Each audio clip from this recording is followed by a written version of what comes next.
नमस्कार, मैं हूं आशीष वर्मा। मॉर्निंग कॉल में आपका स्वागत है। शुरुआत इस वक्त की हेडलाइंस के साथ। दूसरे टर्म के लिए राजन नहीं है तैयार। आरबीआई के स्टाफ को लिखी चिट्ठी में कहा कार्यकाल खत्म होने के बाद शिक्षा क्षेत्र में लौटेंगे वापस। इंडस्ट्री के दिग्गज राजन के फैसले से निराश। एसबीआई चेयरमैन अरुंधति भट्टाचार्य ने कहा राजन ने बैंकों को भरोसेमंद बनाया। हेल्थ केयर और टेक शेयरों में गिरावट से अमेरिकी बाजार 1% तक फिसले। डाउ के लिए महीने का सबसे बुरा हफ्ता, लेकिन यूरोप में दिखी रैली। एशिया की अच्छी शुरुआत, लेकिन एसजीएक्स निफ्टी 0.5% नीचे। डॉलर में कमजोरी से क्रूड में लौटी तेजी। नाइमेक्स $48 के पार, ब्रेंट क्रूड $50 के करीब। सोने ने फिर छुआ $1300 का आंकड़ा। और रियल एस्टेट सेक्टर को मिल सकती है बड़ी राहत। सेबी ने अंडर कंस्ट्रक्शन प्रोजेक्ट्स में रीट्स के 20% निवेश का दिया प्रस्ताव। विदेशी फंड मैनेजर्स के लिए भी नियम आसान।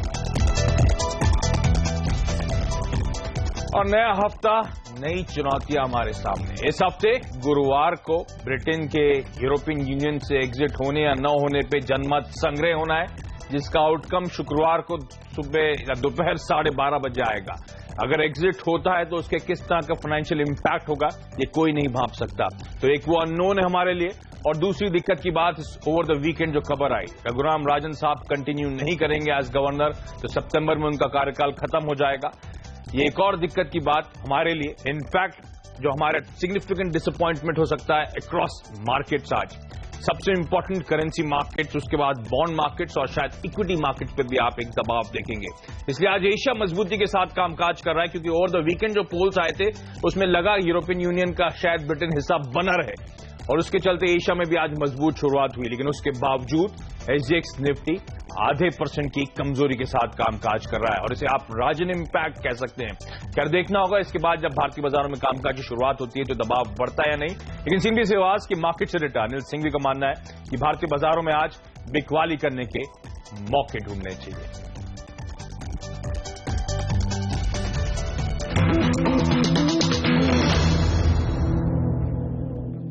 लेकिन अब वो खबर जो आज बाजार पर असर डाल सकती है। जी हां, हम बात कर रहे हैं reserve bank governor Raghuram Rajan के दूसरे टर्म के लिए इनकार की। आरबीआई गवर्नर रघुराम राजन ने दूसरा टर्म लेने से मना कर दिया है। आरबीआई के कर्मचारियों को लिखी चिट्ठी में राजन ने कहा है कि वे अपने कार्यकाल खत्म होने के बाद वापस शिक्षा के क्षेत्र में लौट जाएंगे। राजन ने अपनी उपलब्धियों पर संतोष जताया। उन्होंने कहा कि वे महंगाई पर काबू करने, विदेशी मुद्रा भंडार बढ़ाने में सफल हुए हैं। साथ ही बैंक लाइसेंस की पारदर्शी व्यवस्था में भी कामयाबी हासिल की। लेकिन मॉनेटरी पॉलिसी कमेटी न बन पाने और एनपीए की समस्या से पूरी तरह न निपटने पर राजन ने अफसोस भी जताया। रघुराम राजन की जाने की खबर पर वित्त मंत्री अरुण जेटली ने कहा है कि राजन ने अपनी इच्छा जताई है कि वो शिक्षा क्षेत्र में वापस जाना चाहते हैं। सरकार उनके अच्छे काम की सराहना करती है और उनके फैसले की कद्र करती है। उनके उत्तराधिकारी पर फैसला जल्द किया जाएगा। रघुराम राजन के दूसरे कार्यकाल न लेने के फैसले पर पॉलिटिक्स, इंडस्ट्री और मार्केट से काफी प्रतिक्रियाएं आई हैं। कांग्रेस उपाध्यक्ष राहुल गांधी ने सरकार पर व्यंग करते हुए कहा है कि प्रधानमंत्री मोदी सब कुछ जानते हैं और उन्हें रघुराम राजन जैसे एक्सपर्ट्स की जरूरत नहीं है। साथ ही राहुल गांधी ने बुरे वक्त में भारतीय इकोनॉमी को संभालने के लिए राजन को धन्यवाद भी दिया है। पूर्व वित्त मंत्री पी चिदम्बरम ने कहा है कि राजन के जाने के फैसले से उन्हें काफी निराशा हुई है। वहीं एचडीएफसी चेयरमैन दीपक पारेख ने राजन के इस तरह से जाने को दुखद बताया है। आनंद महिंद्रा ने भी राजन के फैसले पर अपना दुख जाहिर किया है। एसबीआई की चेयरमैन अरुंधति भट्टाचार्य ने कहा कि रघुराम राजन ने आरबीआई की विश्वसनीयता को नई ऊंचाई पर पहुंचाया है। वह इंडस्ट्री के दूसरे दिग्गज भी इससे निराश हैं। Some of the most important things that needed to be done, and now even if we lose a little bit of steam, at least it will have its own momentum to basically carry on for some time. But if the successor does not take advantage of what Rajan has done, and if he or she does not basically seamlessly carry forward the reforms, then we might see in the year ahead some kind of loss of momentum. He has done a great job, and we wish him very best. I mean, he was one of the visionaries. He saw the crisis in 2008 happen long before other people did, and he has had a very deep insight into how the global economy works.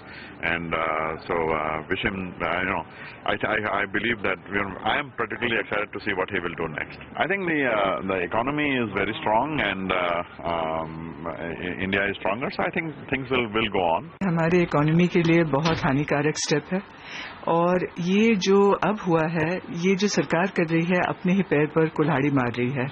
हमारे make in India के लिए अगर हम चाहते हैं कि investors आएं, foreign investors हों या इंडियन इन्वेस्टर्स हों, तो उनके लिए एक stable monetary policy, stable inflation rate, stable exchange rate होना बहुत जरूरी है.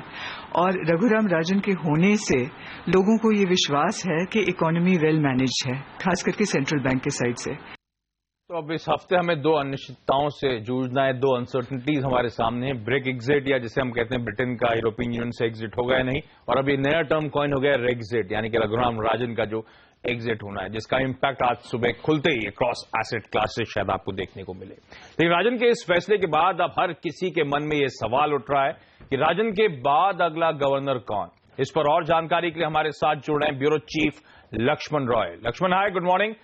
अब आरबीआई का अगला गवर्नर कौन हो सकता है, क्या पिकअप कर रहे हैं आप? देखिए, यहाँ पे कई सारे नामों की चर्चा चल रही है, हालांकि उस पर फैसला जल्द लिया जाएगा. लेकिन अब तक जो सबसे ज्यादा नाम जो चर्चा में है और जिनकी संभावना ज्यादा है, उनमें से 5 नाम लेना चाहूंगा. सबसे पहला नाम जो सबसे ज्यादा दावेदार दिख रहे हैं मुझे, वह है उर्जित पटेल, जो कि आरबीआई के डिप्टी गवर्नर है. उनके यहाँ पे एक्सटेंशन भी दिया गया है, तो माना जा रहा है कि सरकार उनको अगर चुनती है तो ज्यादा सेफ प्ले होगा, क्योंकि पहले से आरबीआई जैसी संस्था में काम कर रहे हैं और सरकार के साथ, और यहाँ तक कि गवर्नर जो अभी मौजूदा गवर्नर, उनके साथ तालमेल अच्छा बैठ चुका है, तो उनको रखने में कोई परेशानी नहीं होगी, कोई ज्यादा आलोचना भी नहीं होगी. दूसरा नाम जो आ रहा है वह अरुंधति भट्टाचार्य का, जो कि एसबीआई की चेयरपर्सन है. इससे पहले उनका नाम सेबी चेयरमैन के तौर पर आया था, लेकिन सेबी चेयरपर्सन वो नहीं बन सकी, तो फिर अब जाकर नाम आ रहा है आरबीआई गवर्नर के तौर पर. तो इस नाम से भी इनकार नहीं किया जा सकता, क्योंकि वो बैंक के चेयरपर्सन रहते हुए काफी अच्छा काम किया है. एनपीए के मामले में जो सरकार कदम उठा रही है, उनमें उनकी अहम भूमिका रही है. तीसरा नाम जो आ रहा है वह है सुबीर गोकरण का, जो एग्जीक्यूटिव डायरेक्टर है इंडियन आईएमएफ का. इसमें भी इनके नाम की संभावना काफी ज्यादा है, क्योंकि जाने माने अर्थशास्त्री है और आरबीआई में वो अपना काम कर चुके हैं, अनुभव उनका काफी अच्छा खासा है. यूके सिन्हा एक नया नाम आ रहा है, जिस पर चर्चा काफी दिनों से चल रही है. यूके सिन्हा के साथ अच्छी बात यह है कि सेबी के चेयरमैन होते हुए उन्होंने सेबी को एक नए मुकाम तक पहुंचाया है, और सरकार के साथ उनका तालमेल काफी अच्छा है, और सेबी के चेयरमैन के तौर पर उनका टर्म खत्म हो रहा है, तो बाकी बचे कार्यकाल के लिए उनको आरबीआई का गवर्नर बनाया जा सकता है. ये भी एक संभावना है. जहां तक कि 2-3 नाम और आ रहे थे, राकेश मोहन, अशोक लाहिरी जैसे नाम, इन लोगों के साथ दिक्कत ये आ रही है कि इन लोग विजय केलकर का भी नाम आ रहा था. इन लोगों की उम्र इतनी ज्यादा है कि आरबीआई का जो मौजूदा एक्ट है वो इस बात की इजाजत नहीं देता कि इस उम्र में जाकर के उनको गवर्नर बनाया जाए. अन्यथा अगर सरकार उस एक्ट में बदलाव करे, जिसकी संभावना काफी कम दिख रही है, तो मैं सबसे ज्यादा यही कहूंगा कि उर्जित पटेल को लेकर मैं ज्यादा आशान्वित हूं कि शायद उनको बनाया जा सकता है आरबीआई का गवर्नर.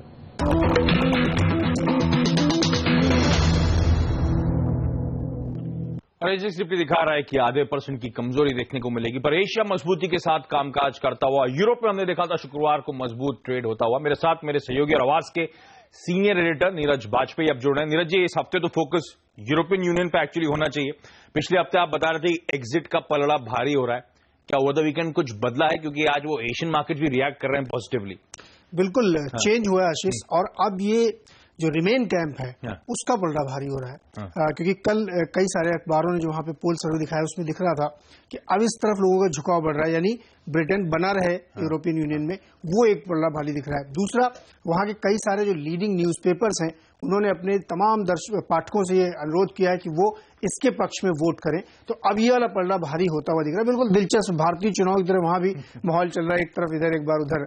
लेकिन पूरा बाजार, पूरी दुनिया के बाजार इसी इवेंट के इंतजार में है, और इसीलिए आप देखेंगे तो यूरोप के मार्केट में जहां थोड़ी सी मजबूती थी, वहीं यूएस के मार्केट में थोड़ी सी वीकनेस आपको देखने को मिली. तो आप ये इस समय कोई डायरेक्शन नहीं ले सकते कि कल मार्केट में क्या होगा, क्योंकि बाजार इस समय सहमे हुए हैं और उस इवेंट के इंतजार में थोड़ी बहुत ट्रेडिंग हो रही है. स्टॉक स्पेसिफिक है या कोई सेक्टोरली स्पेसिफिक ट्रेडिंग वहां पे चल रही है। तो दुनिया भर के बाजारों के लिए इस समय ब्रेक्जिट अब सबसे महत्वपूर्ण इवेंट होगा जिस पे डायरेक्शन लेंगे। लेकिन जिस तरीके से अब रिमेन कैंप थोड़ा सा मजबूती दिखा रहा है, उससे ऐसा लगता है कि शायद जो बहुत उथल पुथल की संभावना की जा रही थी वो कम हो जाएगी।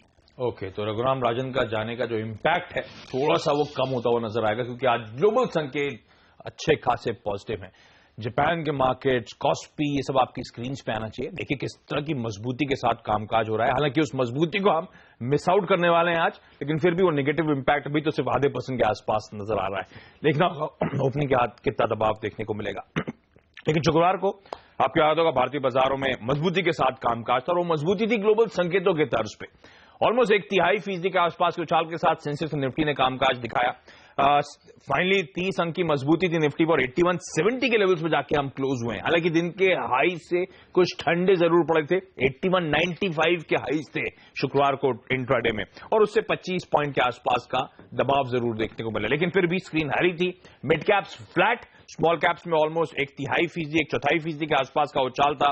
मार्केट ब्रेथ बहुत इवन थी, 1:1 का रेशियो, और एक बढ़ने वाले के सामने एक गिरने वाला स्टॉक था। और खास तौर पे फार्मा और सरकारी बैंक्स फ्राइडे को दबाव में थे। एफएमसीजी और ऑटो से कुछ फायदा मिला, लेकिन जो एक्शन था एफआई डीआई का नेट लेवल पे तो बहुत म्यूटेड था। एफआईज ने 32 करोड़ रुपए की कैश मार्केट में बाइंग, डीआईज ने 26 करोड़ रुपए की कैश मार्केट में सेलिंग करी है। लेकिन एफआईज का नंबर आज बड़ा इंटरेस्टिंग होगा, देखना होगा किस तरह से लेते हैं रघुराम राजन के एग्जिट को, क्योंकि ध्यान रखें एफआईज के फेवरेट थे, एफआईज के बीच में बड़े पॉपुलर थे रघुराम राजन खास तौर पे। तो वो आज का आंकड़ा बड़ा इंटरेस्टिंग होगा। लेकिन चलिए, मैंने शुरुआत में अनिल सिंघवी की कोट प्लेट पढ़ी थी, जहां पे अनिल जी मानते हैं कि बिकवाली करने के मौके ढूंढने चाहिए। अनिल सर मेरे साथ अब जुड़ चुके हैं। अनिल जी हाय, गुड मॉर्निंग। रघुराम राजन का एग्जिट कितना फाइनेंशियल रिपरकशन हो सकता है, कितना इंपैक्ट झेलना पड़ेगा स्टॉक मार्केट को सर, और ये बिकवाली क्या सिर्फ आज नीजक रिएक्शन के तौर पे है, या ये सस्टेन प्रेशर बनने रहेगा भारतीय बाजारों पर? आशीष गुड मॉर्निंग। पहली बात तो ये कि ये वीकेंड पर आने की वजह से खबर को पचाने के लिए पूरा वक्त मिल गया बाजार को। अगर बाजार के दौरान आई होती तो शायद इसका असर बहुत ज्यादा होता। दूसरी बात ये कि आप देखिए ग्लोबल मार्केट्स बड़े सपोर्टिव हैं आज।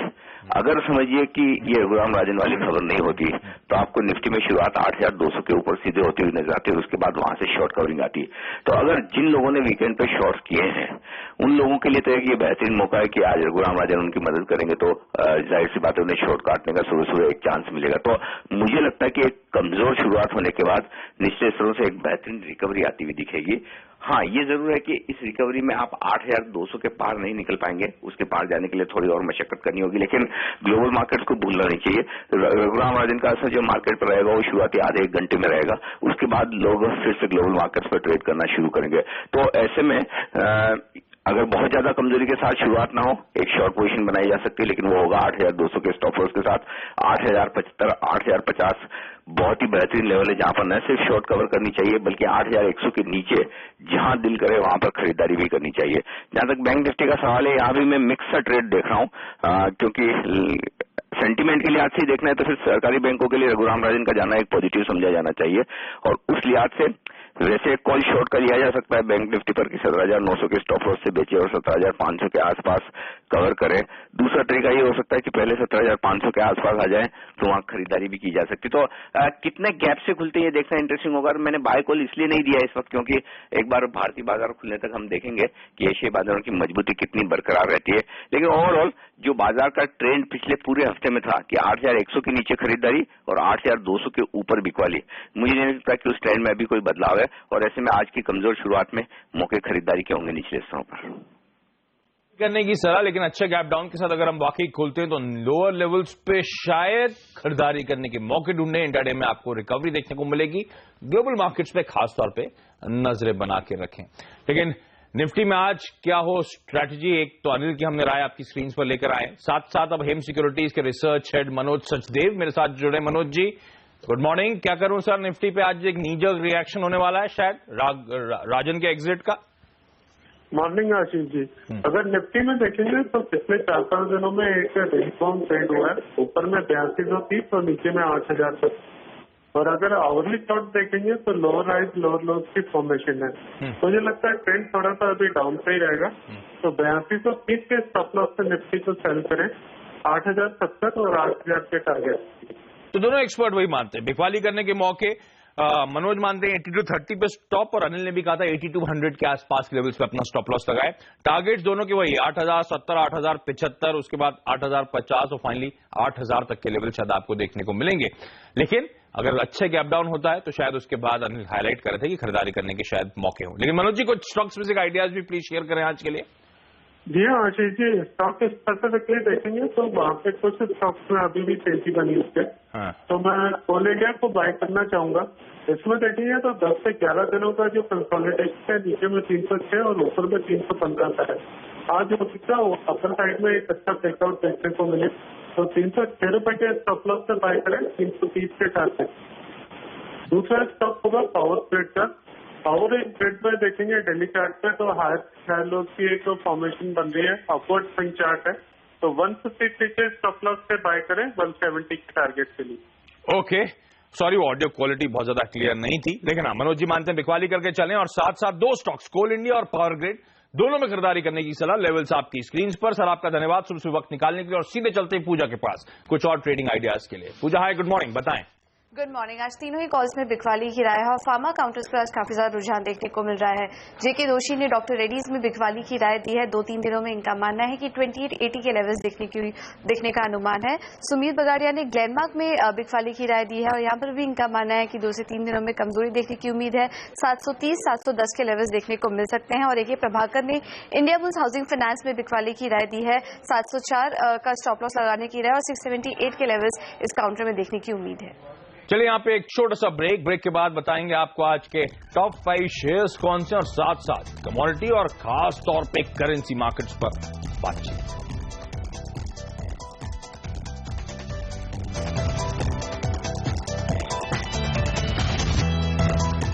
ब्रेक के बाद आपका स्वागत है, और आज कौन से टॉप 5 शेयर्स रहेंगे खबर की वजह से फोकस में। मेरे साथ मेरे सहयोगी हेमंत गई अब स्टूडियो में जुड़ चुके हैं। हेमंत हाय, गुड मॉर्निंग। मॉर्निंग आशीष। स्टॉक्स कौन से रडार पर है? काफी सारे शेयर हैं। गैमन इंडिया के ऊपर नजर रखिएगा। इसकी जो चौथी तिमाही के नतीजे आए हैं वो on the face of it आपको अच्छे दिखेंगे। आप देखिए घाटा था 73 करोड़ रुपीस का, लेकिन इस क्वार्टर में यानी Q4 के जो नंबर उन्होंने पेश किए उसमें 53 करोड़ रुपीस का प्रॉफिट पेश किया है। तो घाटे से मुनाफे में आई है, लेकिन अदर इनकम भी बढ़ी है।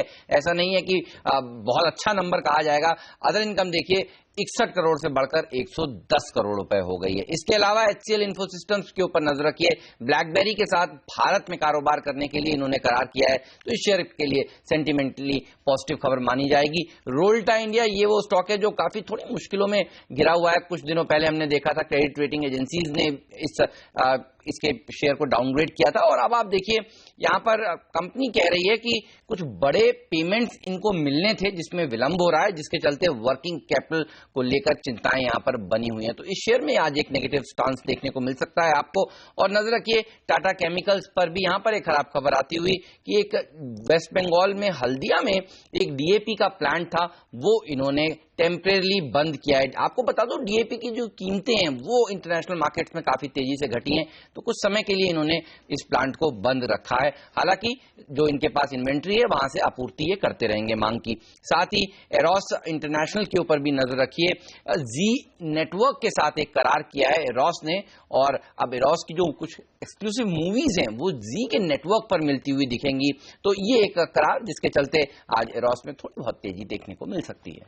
ओके, तो ये तमाम वो स्टॉक्स हैं जो खबरों की वजह से आज एक्शन दिखा सकते हैं, इनको आप रडार पे रखें। लेकिन यहां पे एक छोटा सा ब्रेक के बाद कमोडिटी और करेंसी मार्केट्स में आज की रणनीति।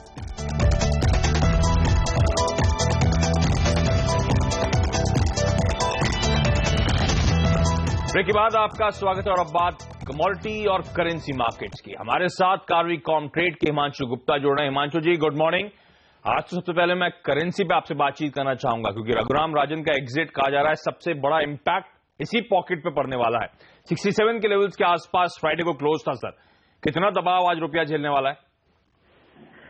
देखिए क्लियरली एक अच्छा खासा दबाव देखने को मिल सकता है, और हालांकि सबसे पहले हम देख रहे थे कि रुपए में थोड़ी सी मजबूती बन रही थी। 67-6750 को होल्ड कर रहा था, पर आज के सेशन में मुझे लगता है कि मार्केट थोड़ा सा गैप डाउन खुल सकता है। USD INR पेयर में 67.20 के आसपास स्पॉट में बाइंग करने की सलाह रहेगी।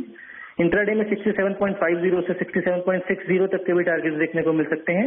67.05 के नीचे का स्टॉप लॉस मेंटेन रखेंगे। अच्छा हिमांशु जी, लेकिन साथ ही एक बात ऐड करूंगा कि ये पोजिशनल बेसिस पर देखना पड़ेगा कि 67.50 के ऊपर मार्केट होल्ड कर पाता है या नहीं, या फिर एक सिर्फ न्यूज ट्रिगर होकर इनिशियल सेल ऑफ के बाद मार्केट दोबारा स्ट्रेंथन हो भी सकता है। ओके। इस बीच आपकी स्क्रीन पर कार्वी कॉर्पोरेट की सलाह सोने में बिकवाली करने की 30,500 के टारगेट्स के लिए और कच्चे तेल में खरीदारी करके चलें 3200 तक का टारगेट। हिमांशु जी बहुत बहुत धन्यवाद आपका। और क्विकली एचडीएफसी निफ्टी एक बार देख लीजिए, 40-41 पॉइंट के दबाव के इंडिकेशंस वहां से आते हुए 0.5% की नरमी, 0.5% की कमजोरी, वो भी ऐसे दिन जब एशिया आपको अच्छी खासी मजबूती के साथ कामकाज करता हुआ नजर आएगा। जापान के मार्केट्स 2%, कॉस्पी 1% की मजबूती के साथ कामकाज हो रहा है, क्योंकि ओवर द वीकेंड जिस तरह के पोल्स आए हैं, शायद ब्रिटेन का एग्जिट का जो कैंप है वो ठंडा पड़ता हुआ नजर आया, उस बात का फायदा मिलता हुआ। दोनों एक्सपर्ट मानते हैं, अनिल और मनोज, बिकवाली करने के आज मौके ढूंढे, लेकिन अनिल का कहना स्पेसिफिकली अच्छा खासा प्रेशर देखने को मिलता है, तो शायद लोअर लेवल्स पे खरीदारी करने के भी मौके हो सकते हैं। लेकिन चलिए, मॉर्निंग कॉल में आज के लिए इतना ही। यहाँ पे वक्त तो चला एक छोटे से ब्रेक का। ब्रेक के बाद हेमंत और नीरज लेकर आएंगे आपके लिए स्टॉक 2020। नमस्कार।